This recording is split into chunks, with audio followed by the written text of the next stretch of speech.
Revolt की RV1 plus इस bike को हम पिछले 4-5 महीने से चला रहे हैं। 1800 किलोमीटर कंप्लीट कर लिए हैं और ये है मेरा लॉन्ग टर्म रिव्यू इस बाइक के लिए। क्या मुझे पॉजिटिव लगा है, क्या मुझे नेगेटिव लगा है, बाइक में क्या इंप्रूवमेंट्स हुई हैं और बाइक में क्या मुझे कमी लगी है जो कंपनी को इंप्रूवमेंट करनी चाहिए, सब कुछ इन डिटेल बताने वाला हूँ। और हाँ, इस बाइक को हमने गिरा भी दिया है और गिराने की वजह से क्या क्या डैमेज आया है वो भी मैं आपको इस वीडियो में बताने वाला हूँ। सबसे पहले बेसिक आइडिया देता हूँ इस बाइक के बारे में, ये बाइक क्या है, कितने की आती है। तो रिवोल्ट की RV1 के अंदर दो मॉडल आते हैं। एक होता है छोटे बैटरी पैक के साथ जो कि 85,000 रुपये का आता है। ये बड़े बैटरी पैक के साथ है जो कि 1 लाख रुपये का आता है। एक्स शोरूम प्राइस आपको मैं बता रहा हूँ। कंपनी क्लेम करती है 160 किलोमीटर की IDC रेंज, रियल में 110-120 ही मिली है मुझे, इससे ज़्यादा नहीं निकली है। इसके ऊपर हम आगे बात करेंगे क्या मुझे कमी नज़र आई है। बाइक के साथ 750 वॉट का चार्जर आता है जो कि इस बाइक की बैटरी को फुल चार्ज कर देता है 4.5 से 5 घंटे के अंदर। बाकी जो चेंजेस करें कंपनी ने पुरानी वाली बाइक के मुकाबले आपको फटाफट से बता देता हूँ। सबसे पहला, ये वाली जो बाइक है चाबी के साथ आती है। ये बिल्कुल अपनी कंप्यूटर बाइक की तरह है, आपने बस चाबी लगाई और ये चल दी।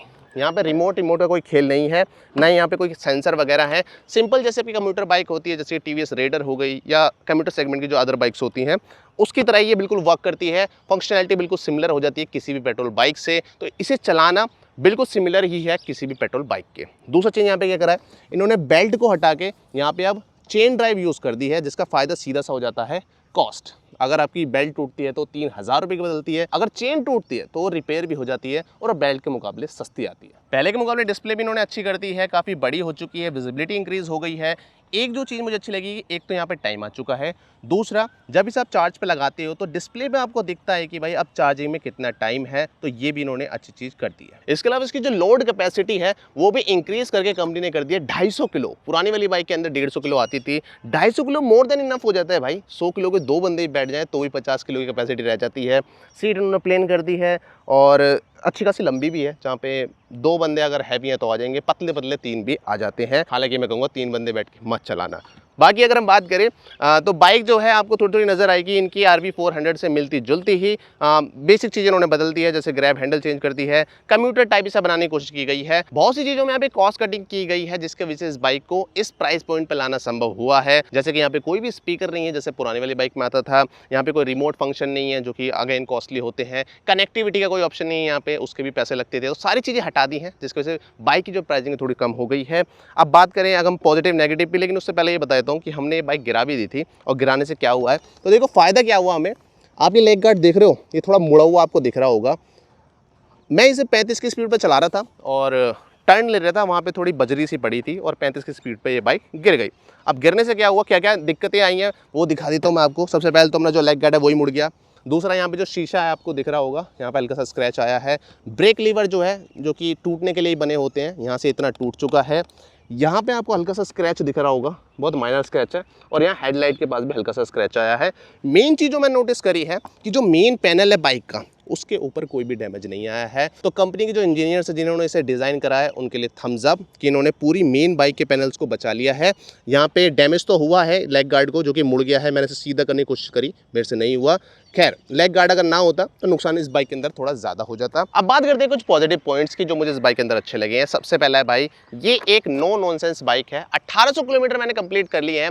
अभी तक एक बार भी ऐसा नहीं हुआ है कि मैंने इस बाइक के अंदर चाबी लगाई हो और इस बाइक ने चलने से मना करा हो। तो रिलायबिलिटी पहले के मुकाबले यहाँ पे अच्छी हुई है। ग्राउंड क्लियरेंस भी बाइक का बहुत ज़्यादा अच्छा है। दिल्ली के अंदर जो बड़े बड़े स्पीड ब्रेकर होते हैं उसके ऊपर से ही इजीली निकल जाती है। बाइक के अंदर अब हमें चेन देखने को मिलती है जो कि बेल्ट के मुकाबले काफ़ी सस्ती होती है। तो अगर फ्यूचर में इसे बदलवाना होगा तो जेब पे भारी नहीं पड़ेगा। बैटरी को आप निकाल के भी चार्ज कर सकते हो, हालांकि इतना आसान नहीं है इसे चार्ज करना, लेकिन ऑप्शन होना बेटर है। प्लस यहाँ पे जो बैटरी के ऊपर वारंटी मिलती है वो भी काफ़ी अच्छी है, 75,000 किलोमीटर या फिर 5 साल। और ये बैटरी इंडियन टेम्परेचर के अकॉर्डिंग काफ़ी सुटेबल है, क्योंकि इनकी बैटरीज के अंदर कोई ज़्यादा हमें दिक्कत देखने को नहीं मिली है। बाइक में फ्रंट एंड रियर में आपको डिस्क ब्रेक देखने को मिलती है और ब्रेकिंग यहाँ पे काफ़ी अच्छी है। और एंड में मैं बोलूँगा भाई, इस कंपनी को 5 साल से ज़्यादा हो चुके हैं इंडियन मार्केट के अंदर, यानी कि किसी अदर कंपनी के मुकाबले स्पेशली इलेक्ट्रिक मोटरसाइकिल के अंदर रिवोल्ट पे थोड़ा ज़्यादा ट्रस्ट है। नेगेटिव्स की बात करते हैं तो नेगेटिव में सबसे पहला भाई ये सीट लंबी बेशक है, प्लेन भी इन्होंने कर दी है,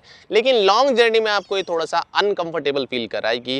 अगर आप 30-40 किलोमीटर चलाते हो तो आपको थोड़ा सा पेन फील होने लगता है आपकी इनर थाइज में। दूसरा है सस्पेंशन, वो भी पीछे वाले, जो पीछे के डुअल स्प्रिंग सस्पेंशन है ये थोड़े से हार्ड है। अगर आप स्पेशली ख़राब रोड पे चल रहे हो, अगर सिंगल चल रहे हो तो कुछ ज़्यादा ही झटके महसूस होते हैं, और अगर आप 2 बंदे चल रहे हो बैठ के तो थोड़ा कम महसूस होते हैं। लेकिन सस्पेंशन डेफिनेटली यहाँ पे हार्ड है, और आप अगर बहुत दूरी तक जा रहे हो ख़राब रोड पे तो आपकी कमर में थोड़ा पेन भी हो सकता है। अगला जो मेन पॉइंट है भाई वो है इसकी पावर को लेके।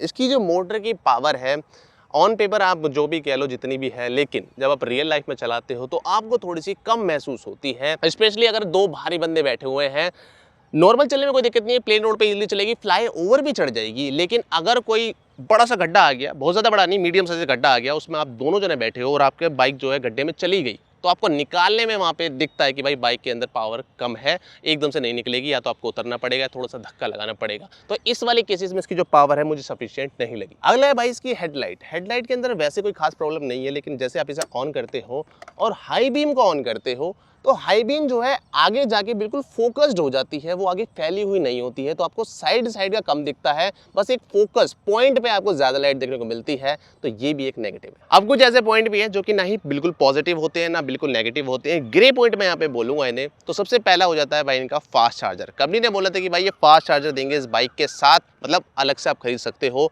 जिस टाइम तक मैं वीडियो रिकॉर्ड कर रहा हूँ फास्ट चार्जर इनके शोरूम पे अवेलेबल नहीं है, तो ये कह सकते हो कमिटमेंट करके उसे पूरा ना करने वाली बात हो जाती है। तो ये कंपनी को डेफिनेटली इंप्रूव करना चाहिए, जो बोला है वो देना चाहिए। दूसरा, बाइक की जो रेंज है मैं थोड़ी ज़्यादा एक्सपेक्ट कर रहा था। अगर आप RV400 बाइक को देखो, वहाँ पे सेम बैटरी है, लेकिन वहाँ पे मोटर काफ़ी पावरफुल है। अब पावरफुल मोटर क्या होता है, ज्यादा एनर्जी यूज करती है बैटरी से। RV400 के अंदर हमें रेंज देखने को मिलती थी 100, 110, 120 भी मिल जाती थी, लेकिन ये वाली जो बाइक है इसके अंदर काफी हल्की मोटर है RV400 के मुकाबले, फिर भी ये जो बाइक है नियरली RV400 के ही रेंज दे रही है। मैं एक्सपेक्ट कर रहा था एटलीस्ट कम पावर लेने की वजह से ये 10-20 किलोमीटर एक्स्ट्रा रेंज दे, वो मुझे यहाँ पे देखने को नहीं मिली। तीसरा पॉइंट जो मैं कहूँ कंपनी को डेफिनेटली इंप्रूव करना चाहिए भाई, वो है इसके BMS को लेके। आप ये जो बैटरी बार देख रहे हो, यहाँ पे जब 10% पे बैटरी आ जाती है तो वो थोड़ी सी प्रेडिक्टेबल नहीं होती है। आपको नहीं पता लगेगा कि भाई अगले 10% में ये बाइक कितनी चलने वाली है। 10 से पहले तो ये काफ़ी अच्छी चलती है, आपको पता रहता है कि भाई इतनी बैटरी चल रही है। 10 से नीचे ये एकदम से गिरती है। जो मेरी RV400 बाइक है वहाँ पे ऐसा नहीं होता था, वहाँ पे 1% का हिसाब होता था, लेकिन इस बाइक के अंदर मुझे ये देखने को मिल रहा है कि 10% से नीचे होते ही सडनली हमारी जो बैटरी है वो खत्म होती चली जाती है। ग्रे पॉइंट में एक पॉइंट और भी है कि भाई जो टायर की ग्रिप है वो इतनी अच्छी नहीं है, लेकिन फिर ये वही वाली बात हो जाती है कि भाई बाइक की प्राइसिंग भी कम है तो हम ज़्यादा एक्सपेक्ट नहीं कर सकते हैं, लेकिन हाँ टायर थोड़े पतले हैं तो ग्रिप हमें थोड़ी सी कम देखने को मिलती है। तो पॉजिटिव, नेगेटिव और इम्प्रूवमेंट सारी चीज़ें मैंने आपको ओपनली बता दी है। अब बात करते हैं कंक्लूजन की कि किसे ये बाइक लेनी चाहिए, किसे नहीं लेनी चाहिए, या फिर बीच का भी कुछ है तो वो भी बता देता हूँ। तो सबसे पहले, अगर आपको अपने पैसे बचाने हैं, आपकी जो डेली रनिंग है वो 80 से 90 किलोमीटर है, आप एक ऑफिस से घर जाते हो, घर से ऑफिस जाते हो, आंख बंद करके ले सकते हो भाई, आपके 150-200 रुपये डेली के बच जाएंगे। ठीक है, नो ब्रेनर बाइक हो जाती है, क्योंकि यहाँ पे इन्होंने सारी चीज़ हटा दी जो कि काफ़ी कॉस्टली हुआ करती थी। जैसे रिमोट की थी वो बदलता था 3-4 हज़ार रुपये, अगर ख़राब हो जाए तो विदाउट वारंटी। पीछे की जो बेल्ट थी वो काफ़ी महंगी बदलती थी, तो यहाँ पे अब चैन डाल दिए जो कि रिपेयर इजीली हो जाएगी, ज़्यादा पैसा नहीं खर्च होगा। तो यहाँ पे इस बाइक को बनाया इस प्रकार से गया है कि इसके अंदर ज़्यादा खर्चा ना हो। लेग गार्ड भी डाल दिया जिससे बॉडी पैनल भी बच जाते हैं, तो ये सारी चीज़ें काफ़ी अच्छी हो जाती हैं। और अगर आपका जो यूसेज है वो ऐसा है कि आप पहाड़ पर नहीं रहते हो, आप सिटी वगैरह में रहते हो, चाहे आपके यहाँ पे सड़कें ख़राब भी हों, जो इसके सस्पेंशन है या फिर इस बाइक का जो फ्रेम है वो इस तरीके से बनाया गया है, काफ़ी रगेड है, इजीली वो झेल जाएगा। और बाइक जो है काफ़ी रिलायबल भी है। 1800 किलोमीटर में मुझे आज तक कोई दिक्कत नहीं आई है, तो आप इजीली इसे ले सकते हो अगर आप ये सारी चीज़ें फुलफिल करते हो। अब किसी इस बाइक को नहीं लेना है तो देखो, अगर आपको परफॉर्मेंस थोड़ी अच्छी चाहिए, आपको थोड़ी पावर ज़्यादा चाहिए, आपको चाहिए कि भाई अगर 2 भारी बंदे बैठ जाए तो बाइक थोड़ी दब के ना चले, या फिर आप एक ऐसे हिली एरिया में रहते हो कि जहाँ पे भाई फ्लाईओवर बहुत ज़्यादा है या फिर चढ़ाई बहुत ज़्यादा है, तो आप इस बाइक को सिंपली अवॉइड कर सकते हो। इसके अलावा इनका रिवोल्ट ब्लेज एक्स मॉडल आता है, आई थिंक उसमें ज़्यादा पावर है, तो आप उसकी तरफ जा सकते हो। अगर आपको पावर ज़्यादा चाहिए तो सिंपली अवॉइड करना इसे। तो यहाँ पे मैंने आपको सारी चीज़ें लॉन्ग टर्म के अकॉर्डिंग बता दी हैं, क्या मुझे अच्छा लगा, क्या मुझे कमी लगी। एक चीज़ आप थोड़ा सा कह रहे हो कि कवर नहीं करिए, वो है सर्विस। तो सर्विस मैं इसे कवर नहीं कर सकता क्योंकि कंपनी के द्वारा दी गई बाइक है। और एक चीज़ मैं थैंक यू भी बोलना चाहूँगा रिवोल्ट को, कि मैं रिवोल्ट के ऊपर पॉजिटिव वीडियो भी बनाता हूँ, नेगेटिव बनाता हूँ, फिर भी कंपनी मुझे रिव्यू यूनिट दे देती है। बहुत सी कंपनी के बारे में तो अगर 2 लाइन में गलत बोल दूं या फिर नेगेटिव सी बोल दूं तो वो भाई इवेंट में बुलाना बंद कर देते हैं। लेकिन ये कंपनी भाई अपने नेगेटिव फीडबैक को लेने के लिए भी ओपन है, जो कि एक अच्छी चीज हो जाती है। बाकी आप बताओ कॉमेंट में आपको वीडियो कैसी लगी। अभी भी कोई क्वेश्चन है दिमाग में तो मुझसे कॉमेंट में पूछ लो, मैं वहां पे आपको बता दूंगा। और मिलता हूं इसी तरह की नेक्स्ट वीडियो में।